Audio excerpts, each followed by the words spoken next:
Live VNS top 10 headlines के प्रायोजक है इंदिरा डायग्नोस्टिक सेंटर, अखरी बाईपास चौराहा, वाराणसी।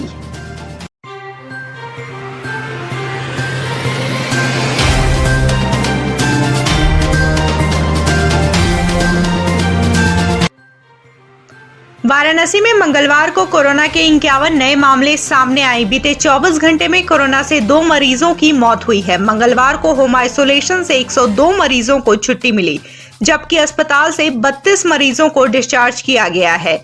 जिले में कोरोना से मरने वालों का आंकड़ा 756 है। अब तक 81,799 कोरोना पॉजिटिव मरीज वाराणसी में मिल चुके हैं, जिनमें से 80,039 लोग स्वस्थ हो चुके हैं, जबकि एक्टिव केसों की संख्या 1004 है। कोरोना कर्फ्यू को मद्देनजर रखते हुए वाराणसी पुलिस कमिश्नर के आदेश पर मंगलवार शाम कमिश्नरेट के सभी एसीपी के नेतृत्व में अपने अपने इलाकों में फ्लैग मार्च निकाला गया। इस दौरान एसीपी कोतवाली प्रवीण सिंह ने फोर्स के साथ कोतवाली, काल भैरव, अमिया मंडी, हर तीरथ आदि इलाकों में गश्त किया। वहीं एसीपी कैंट अभिमन्यु मांगलिक एवं इंस्पेक्टर कैंट द्वारा कैंट थाना क्षेत्र के कचहरी, अर्दली बाजार, भोजूबीर में पैदल गश्त किया गया। इसके अलावा एसीपी चेतगंज नीतीश प्रताप सिंह, एसीपी भेलूपुर चक्रपाणी त्रिपाठी और एसीपी दशाश्वमेध अवधेश पांडे ने भी अपने अपने क्षेत्रों में फोर्स के साथ गश्त किया। वाराणसी शहर के बीचों बीच बेनियाबाग स्थित नगर निगम द्वारा संचालित राजा बलदेव दास बिड़ला अस्पताल के दिन बहुरने वाले हैं। इस अस्पताल को बड़े स्तर पर एक बार फिर से संचालित करने की तैयारी नगर निगम की ओर से शुरू कर दी गई है। इसको लेकर वाराणसी नगर निगम के स्वास्थ्य अधिकारी ने बताया कि पिछले कई साल से इस अस्पताल में केवल जच्चा बच्चा केंद्र चलाया जा रहा था। इस अस्पताल को एक बार फिर से नगर निगम के द्वारा बड़े स्तर पर संचालन करवाने की योजना है। कि आपको विदित है कि नगर निगम वाराणसी के द्वारा पूर्व में जो संचालित अस्पताल था बेनियाबाग पे, राजा बलदेव दास बिड़ला अस्पताल, जिसको कि जच्चा बच्चा केंद्र के नाम पे जाना जाता था, वो अस्पताल किन्हीं कारणवश कुछ समय से बंद चल रहा था। किंतु कोरोना के संक्रमण काल में अस्पतालों की कमी को देखते हुए नगर निगम प्रशासन के द्वारा अब ये तय किया गया, विशेष रूप से हमारे नगर आयुक्त महोदय के द्वारा, कि उस अस्पताल को पुनः संचालित करते हुए जो अगल बगल की जनता है, जिसमें कि बहुतायत की संख्या है, उसको फिर से शुरू कराया जाए। इस बार अस्पताल में मल्टी स्पेशलिटी की हम लोग कोशिश कर रहे हैं कि वहाँ पे प्रबंध किया जा सके। मंगलवार सुबह से ही उमड़ घुमड़ रहे बादलों ने दोपहर होने के साथ ही तेज आंधी और बरसात का रूप धारण कर लिया। तेज आंधी और बारिश के कारण उमस भरी गर्मी से लोगों को निजात तो मिली, मगर मंगलवार से विभिन्न इलाकों में जल जमाव और निर्माणाधीन इलाकों में कीचड़ से जनता की परेशानी बढ़ा दी। वहीं ग्रामीण इलाकों में आकाशीय बिजली की चपेट में आने से 2 लोगों की मौत की भी सूचना है। इसमें से लोहता इलाके में बिजली गिरने से शाकिर अली नाम के व्यक्ति की मौत हो गई। शाकिर छत पर किसी काम से गया था, इसी दौरान उस पर बिजली गिर गई, जिससे वो बुरी तरह से झुलस गया। अस्पताल में डॉक्टरों ने उसे मृत घोषित कर दिया। वाराणसी के फूलपुर थाना क्षेत्र का गजोखर गांव मंगलवार सुबह गोलियों की तड़तड़ाहट से गूंज उठा।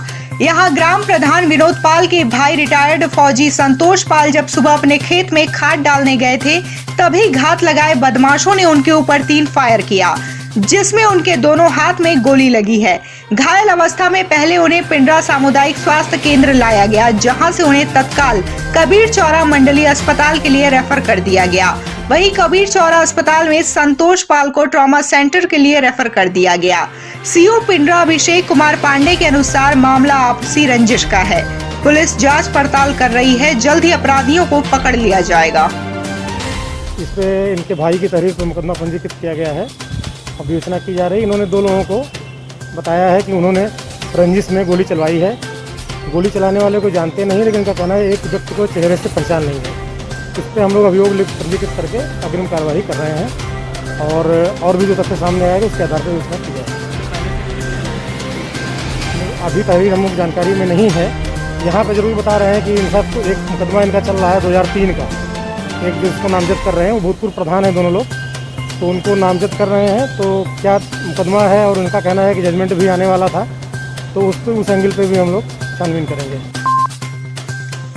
चंदौली के बलुआ थाना क्षेत्र के महडौरा गांव के प्रधानपति नित्यानंद उर्फ पंकज सिंह की मंगलवार सुबह गोली मारकर हत्या कर दी गई। 2 बाइक पर सवार होकर पहुंचे 6 बदमाशों ने प्रधान पति पर ताबड़तोड़ 5 गोलियां दाग दी। इससे मौके पर ही उनकी मौत हो गई। घटना को अंजाम देने के बाद बदमाश फरार हो गए। सूचना के बाद एसपी अमित कुमार भी गांव पहुंचे। उन्होंने घटना के बारे में जानकारी ली और जल्द ही बदमाशों की गिरफ्तारी का भरोसा दिलाया। वहीं हत्यारों की गिरफ्तारी व सकलडीहा एसडीएम पर दुर्व्यवहार का आरोप लगाते हुए ग्रामीणों ने जिला मुख्यालय स्थित पोस्टमार्टम हाउस के पास हाईवे पर चक्का जाम कर दिया। इससे हाईवे पर दोनों तरफ वाहनों की लंबी कतार लग गई।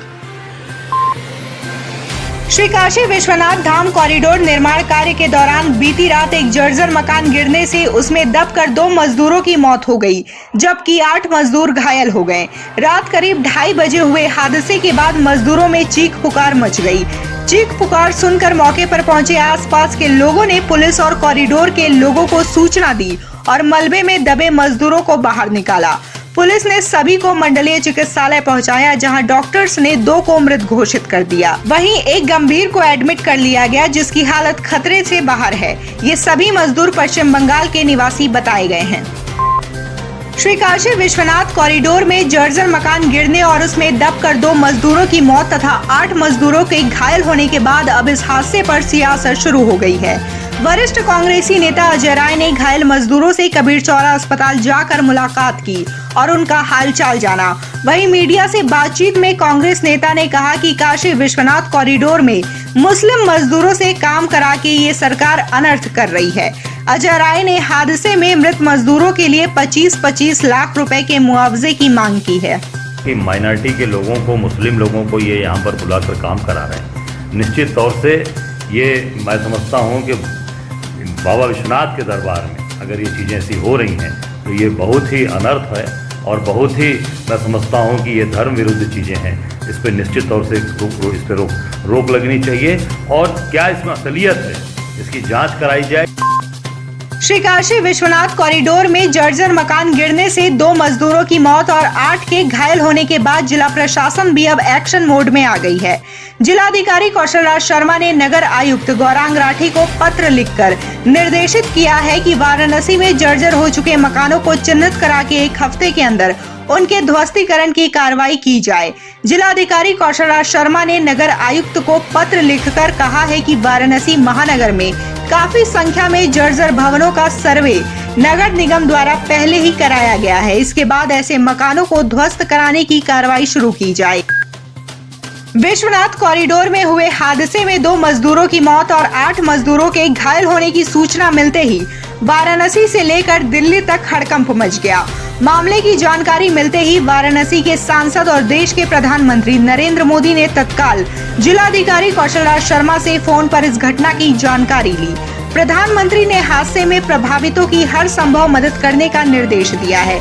वहीं प्रदेश सरकार और विश्वनाथ कॉरिडोर का निर्माण करा रहे पीएसपी कंपनी की ओर से हादसे में प्रभावित मजदूरों के लिए मुआवजे का ऐलान कर दिया गया है। हादसे में मृत 2 मजदूरों को 5-5 लाख और घायलों को 50-50 हजार रुपए मुआवजा दिया जाएगा।